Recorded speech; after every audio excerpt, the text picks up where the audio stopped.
저는 모두 있었기 때문에 합격할 수 있었다고 생각해요. 문제수가 많고 의학용어를 몰라서 의욕이 떨어진다 하시는 분들은 문제수가 적은 계통부터 푸시기를 추천드려요.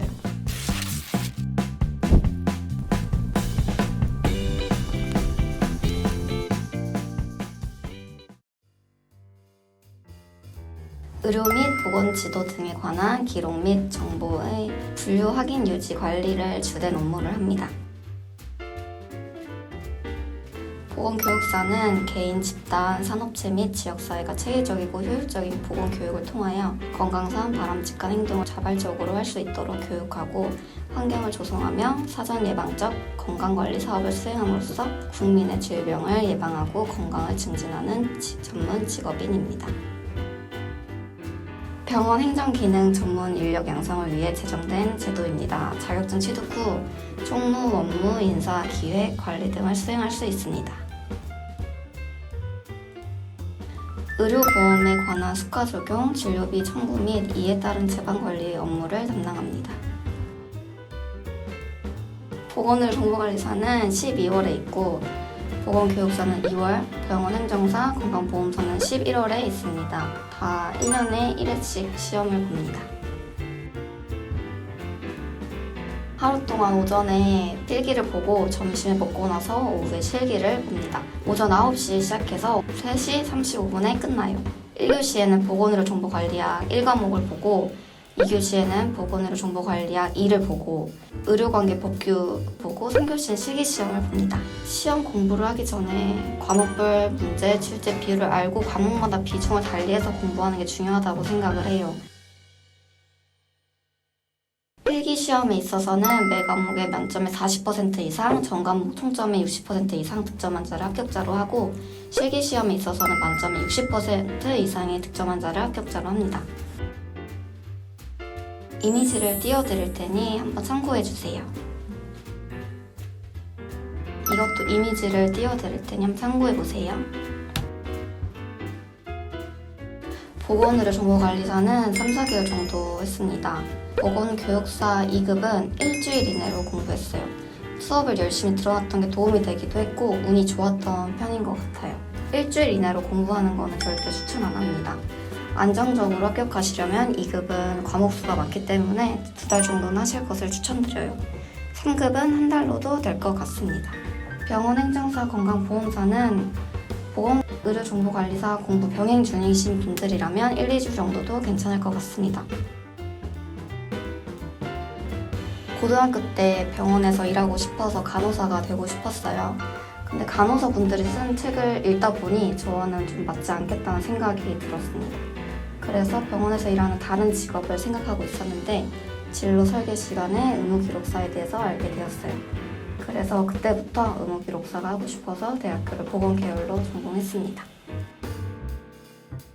보건의료정보관리사는 건강보험 과목에서 5개 틀렸고 병원 통계에서 한 과목 틀렸고 의학영어는 45문제 중에서 33문제 맞았습니다. 법규는 1문제 틀렸고요. 실기는 6문제 틀렸습니다. 병원 행정사 건강보험사는 대한병원관리자협회에서 시험 점수를 공개해주지 않습니다.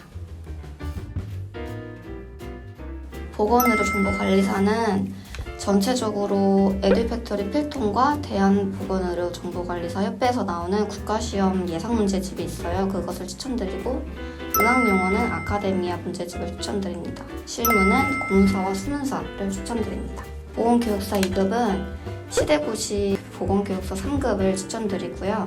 그 3과목은 저는 학교 교재와 교수님 자료로 공부했습니다.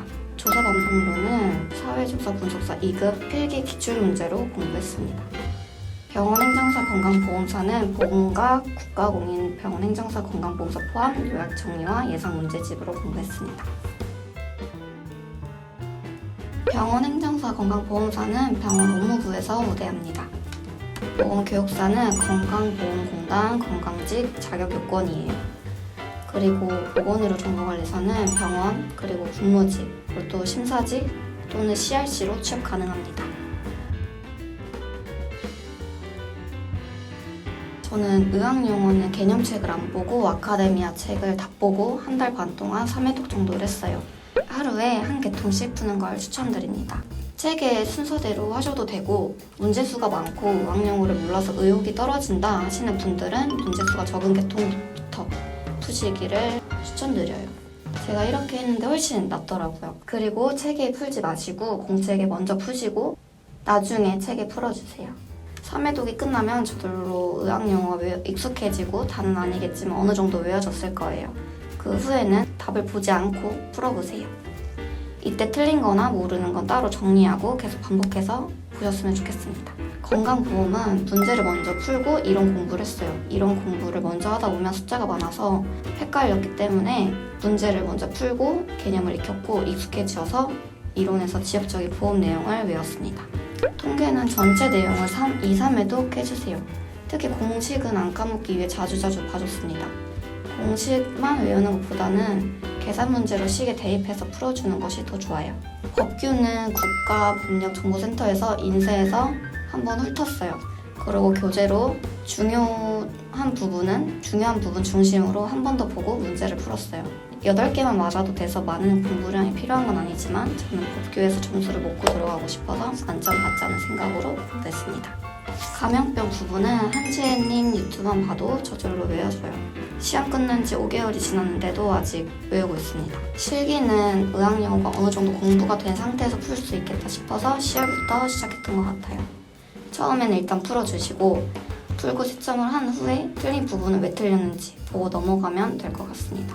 그 두 번째 풀 때는 실기 문제 선지에서 근거를 차트에서 찾아서 형광펜을 칠해주세요. 실기 풀다 보면 유형이 비슷비슷해서 익숙해질 거예요. 시험이 다가올 때는 풀차트 3개, 요약 차트 2개, 시간 재서 시간 관리해주세요. 그리고 약어도 중요하기 때문에 자주자주 봐주세요. 저는 이 방식으로 해서 합격했지만 각자에게 맞는 방법이 있다고 생각해요. 한번 해보고 괜찮다 싶으면 계속 하시고 안 맞는다 싶으면 다른 공부 방법을 추천드려요. 보건교육사 2급 시험 문제 수가 20문제인 과목보다 25문제인 과목에 좀 더 비중을 두고 공부했어요. 병원 행정사, 건강보험사는 앞에서 추천한 교재를 1회독 했습니다. 저는 모두 있었기 때문에 합격할 수 있었다고 생각해요. 많으면 많을수록 좋다고 생각합니다. 지금 저는 보건의료 정보관리사로 일하고 있는 건 아니지만 대학병원에 합격할 수 있었던 건 아무래도 모든 자격증을 가지고 있었기 때문이라고 생각을 합니다. 물론 자격증뿐만 아니라 대학 학점, 어학 면접도 중요하다고 생각합니다.